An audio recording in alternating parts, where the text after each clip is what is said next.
सिर्फ सच्ची और एक्सक्लूसिव खबरों के लिए सब्सक्राइब करें अपना चैनल न्यूज़ फैक्टर इंडिया और हाँ, बेल आइकन दबाना कतई न भूलें ताकि हर खबर सबसे पहले आप तक पहुंचे। यूपी की सियासत में जब भी हलचल होती है तो उसकी धमक पूरे देश में सुनाई देती है। लखनऊ के दारुल शफा से चली गोलियों की गूंज आज भी पूरे देश की सियासत में सुनाई देती है। लिहाजा आज बात उस इंसान की जिसके कारनामों से पुलिस की फाइलें पटी पड़ी हैं। लूट, हत्या और अपहरण जैसे उस पर आम तौर पर चल रहे हैं, लेकिन आज भी उसके इलाके के लोग उसे रॉबिन हुड मानते हैं। यहाँ हम बात कर रहे हैं बाहुबली विधायक मुख्तार अंसारी की।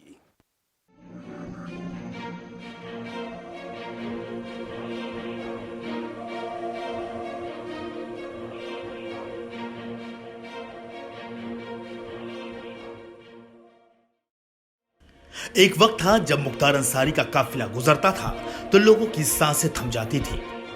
एक रंग की 7 सफारी कार और सबके नंबर 786।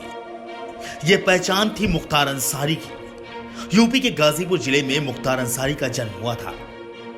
उनके दादा मुख्तार अहमद अंसारी अखिल भारतीय कांग्रेस कमेटी के अध्यक्ष रहे, जबकि उनके पिता एक कम्युनिस्ट नेता थे। लिहाजा राजनीति मुख्तार को विरासत में मिली थी। जवानी के दिनों से ही मुख्तार दबंग मिजाज के थे। बात 1988 की है जब पहली बार हत्या के एक मामले में मुख्तार का नाम आया था, लेकिन पुलिस कोई पुख्ता सबूत नहीं जुटा पाई, लिहाजा वो बरी हो गए। बस यहां से मुख्तार का नाम सुर्खियों में गर्म होने लगा। 90 के दशक में मुख्तार अंसारी ने छात्र राजनीति के बाद जमीनों, कारोबार और ठेकों में हाथ आजमाना शुरू कर दिया। यही वो वक्त था जब मुख्तार ने अपराध की दुनिया में पहला कदम रखा। पूर्वांचल के मऊ, गाजीपुर, वाराणसी और जौनपुर में उनके नाम का सिक्का चलने लगा। 1995 में मुख्तार अंसारी ने राजनीति में कदम रखा और एक साल में ही यानी 1996 में पहली बार विधायक बन गए। लेकिन पूर्वांचल में मुख्तार अकेले नहीं थे, बल्कि उनसे बड़े बड़े माफिया पहले से ही वहां कदम जमाए हुए थे और उनमें से एक थे ब्रजेश सिंह। उस दौर में मुख्तार की किस्मत का सूरज उरूज पर था, लिहाजा मुख्तार ने बाहुबली माफिया ब्रजेश सिंह की भी चूल्हे हिलाना शुरू कर दिए। 2002 आते आते ये दोनों ही गैंग पूर्वांचल के सबसे बड़े गिरोह बन गए। इसी दौरान एक दिन ब्रजेश सिंह ने मुख्तार अंसारी के काफिले पर हमला करवा दिया। यहीं पर ब्रजेश सिंह से गलती हो गई। दोनों तरफ से जमकर गोलीबारी हुई। इस हमले में मुख्तार के 3 लोग मारे गए तो वहीं ब्रजेश सिंह इस हमले में बुरी तरह घायल हो गए। लेकिन ब्रजेश सिंह इतना ज्यादा डर गए कि उन्होंने अपने मरने की अफवाह फैला दी और खुद फरार हो गए। ब्रजेश सिंह के जाने के बाद पूरे पूर्वांचल में मुख्तार अंसारी के अलावा कोई नहीं बचा, और जो लोग बचे उन सभी ने मुख्तार अंसारी की सरपरस्ती को कबूल कर लिया, क्योंकि सरपरस्ती कबूल ना करने का नतीजा क्या होता है ये सभी जानते हैं। हालांकि कुछ वक्त के बाद ही पुलिस ने ब्रजेश सिंह को भी गिरफ्तार कर लिया। इसके बाद बाहुबली मुख्तार अंसारी पूर्वांचल में अकेले गैंग लीडर बनकर उभरे। हाईवे हो या रेलवे, कोई भी ठेका मुख्तार अंसारी की इजाजत के बिना नहीं उठता था। गाजीपुर और मऊ क्षेत्र में चुनाव के दौरान अपनी जीत पक्की करने के लिए मुस्लिम वोट बैंक का सहारा लिया गया। एक दंगे के बाद मुख्तार अंसारी पर हिंसा के लिए उकसाने के आरोप लगे और उन्हें गिरफ्तार कर लिया गया।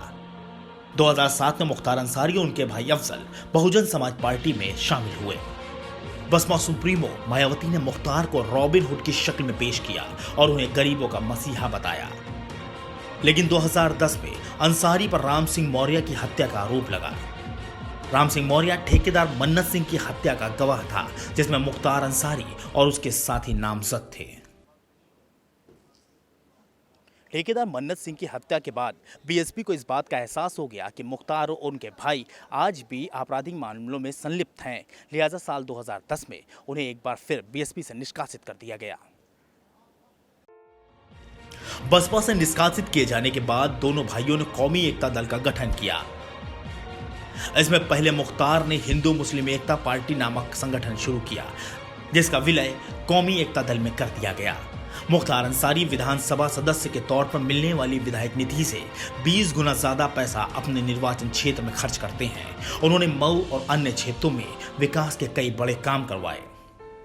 मुख्तार अंसारी ने बतौर विधायक अपने क्षेत्र में पुल, स्टेडियम, स्कूल और बहुत सारी सड़कें बनवाई।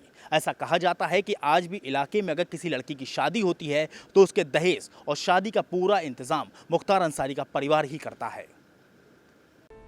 आज मुख्तार अंसारी जेल में है। ऐसा माना जा रहा है कि मुख्तार अंसारी जेल से ही अपना पूरा साम्राज्य चला रहे हैं, इसीलिए आए दिन उनकी जेल बदल दी जाती है। जेल में होने के बावजूद आज भी पूर्वांचल में मानो मुख्तार के नाम की करेंसी चलती है। इतना ही नहीं, गाजीपुर से लेकर लखनऊ और लखनऊ से लेकर नोएडा तक कई बड़े प्रोजेक्ट में मुख्तार का पैसा लगा हुआ है। इसीलिए आज भी लोग मिसाल देते हैं, क्या खुद को मुख्तार अंसारी समझते हो? Bureau report, news factor India. सिर्फ सच्ची और एक्सक्लूसिव खबरों के लिए सब्सक्राइब करें अपना चैनल न्यूज़ फैक्टर इंडिया और हाँ, बेल आइकन दबाना कतई न भूलें ताकि हर खबर सबसे पहले आप तक पहुंचे।